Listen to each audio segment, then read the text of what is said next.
Hey guys, welcome back to my channel. My name is Shadow. If you've not been here before, we do all things spooky here. Before I get started, I just wanted to remind you guys to make sure you check out the link in the description to grab yourself some of the limited edition New Era merch. It's only available to the end of April, so make sure you grab it while it's available.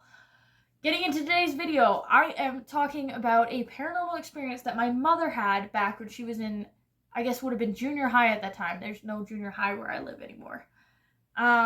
So for a little bit of context, my mother grew up in her family home, which coincidentally happened to be where I was staying for the last year prior to moving here, if you followed me for that long. And that house was actually built the year my mother was born. It was built in 1978.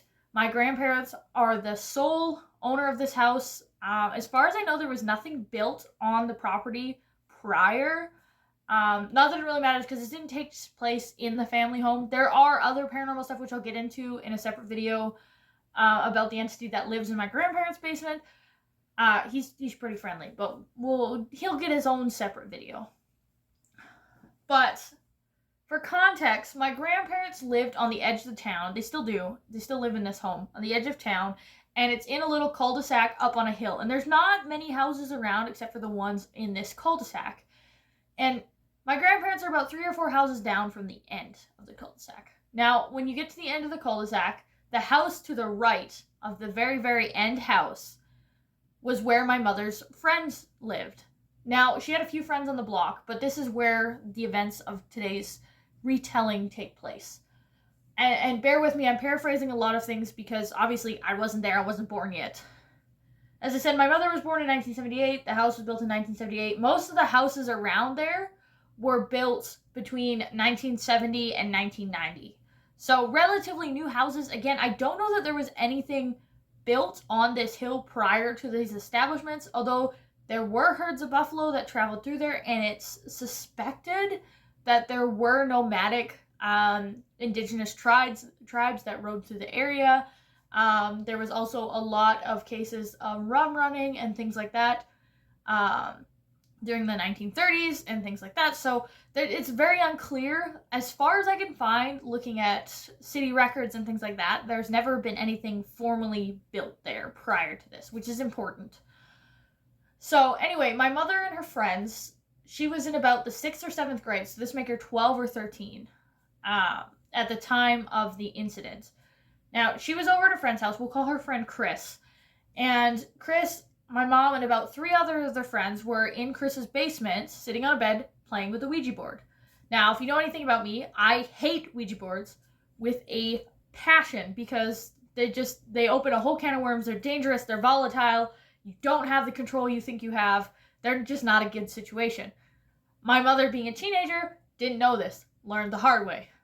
And I would like to say she learned from this and didn't do it again, but unfortunately, peer pressure is a phenomenally strong thing, and my mother made a lot of stupid decisions when it came to the paranormal.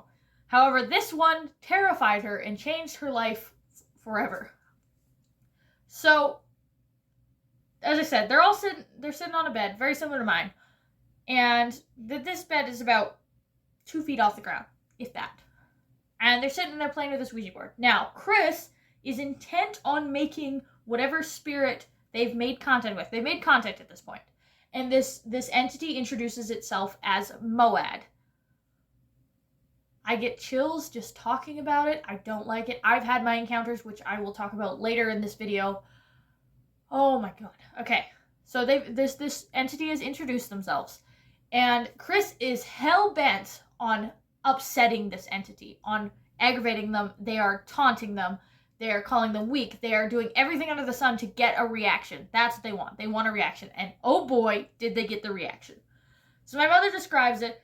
They were talking to him. They got their name. And Chris was saying all kinds of things, trying to taunt them and get this reaction. When all of a sudden, they were all sitting, none of them were touching the board at this point because there hadn't been a response from Moad in several minutes. So they're like, Kate, maybe they left.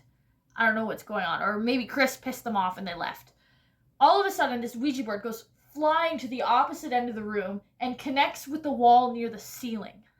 These kids scream and jump out of their skin. The Ouija board falls to the floor and doesn't move. And all these kids are just sitting here like, what the fuck just happened? And Eventually, Chris gets up the balls to go pick up the Ouija board and bring it back over to the bed. And the kids collectively decide, okay, that's enough. That was insane. I don't want to do this anymore. Let's say goodbye. And when they go to say goodbye, they can feel like a force fighting them. And then all of a sudden, this planchette flies up and it hits Chris in the face. At this point, everybody panics. These kids are like ghost white. My mother runs up out of the basement, runs down the street into her house, runs past my grandparents into her room, and closes herself in the room for the rest of the night. She does not talk to my grandparents. My grandparents to this day have no idea what's happened.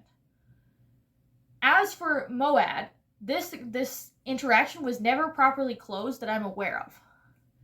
And unfortunately for my mother, she's very psychically in tune. She's very in tune to these energies, and they're very much attracted to her. For my entire life, I can think of several different scenarios. Like, it's hard to think of a time where I felt something that she didn't. There's a lot of times where she felt stuff, where I faintly felt stuff, or I didn't feel stuff. But a lot of my gifts come from my mother. And things like seeing ancestors and passed on relatives, and just feeling energies when we walk into rooms, stuff like that. And unfortunately, she was, at such a young age, she was terrified, and she was so susceptible to it. Oftentimes, Moad would visit her, and he never, ever crossed the threshold into the house, which leads me to believe he needs to be invited in. I'm getting chills. I have no idea what this entity is. I'm almost crying talking about it, and I don't know. I've never I've encountered them, but again, they've never crossed that threshold. But he would never enter the home. She would see him in the windows. He'd come as this big, malicious face staring in the window, or a shadow man, and then he'd be gone in the blink of an eye, and he just came to torment her. And this house was sold several times since the incident occurred. Chris's family didn't stay there very long before they moved out, and I think there were another 2 families that lived there before the final people that are living there now are living there. And the people that live there now have some seriously twisted energy. Like, I don't use that term lightly. Like, the energy is fucked up. And the fact that they can stay in that home with that entity is just, it gives me the heebie-jeebies. And after my mom told me this story, everything made sense. Because I can remember being a little kid and not wanting to trick-or-treat at that house, and not wanting to ride my bike past it when I was at grandma's house. I didn't know why. I wasn't old enough to form a coherent thought as to why I was feeling the way I was feeling. I just had a yucky feeling. I didn't like the house. It gave me the heebie-jeebies. I didn't want anywhere near it.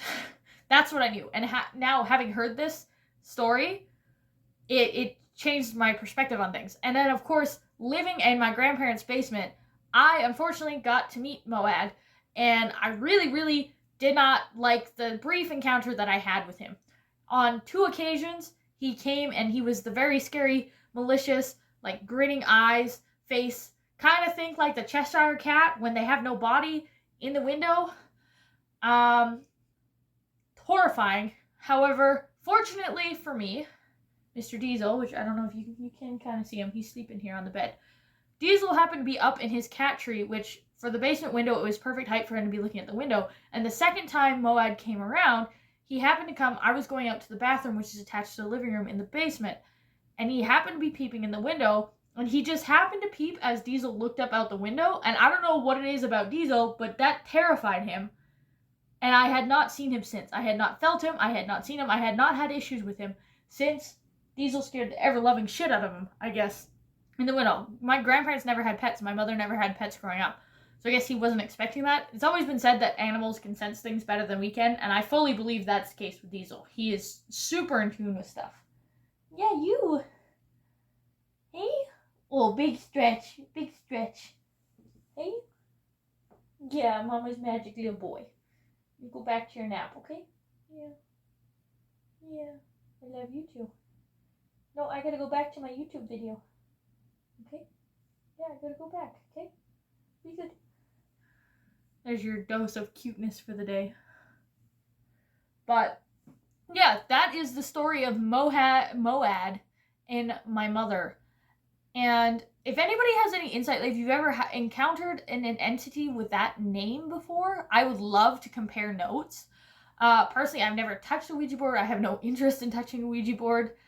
Nor have I attempted to contact this thing. And again, the people who own the property are rather for lack of a better term, interesting individuals, and I personally would not feel safe or comfortable requesting permission to access their property to contact this thing, nor would I feel safe contacting it. So there is that. But I hope you guys enjoyed this video. If you want more of this, let me know in the comments below. Make sure you leave a like on this video. It's free. Make sure you subscribe. That's free as well if you like this type of content and want to see more of it. That said, friendly reminder, grab your merch at the link in the description. It is only available till April 27th. There's a few other designs. This one also comes in black as well as white, I believe. I can't remember. I know it comes in black though. And this, for context, is a large. They are unisex. So make sure you grab yours before they're gone. And I will catch you guys in the next video. Bye-bye!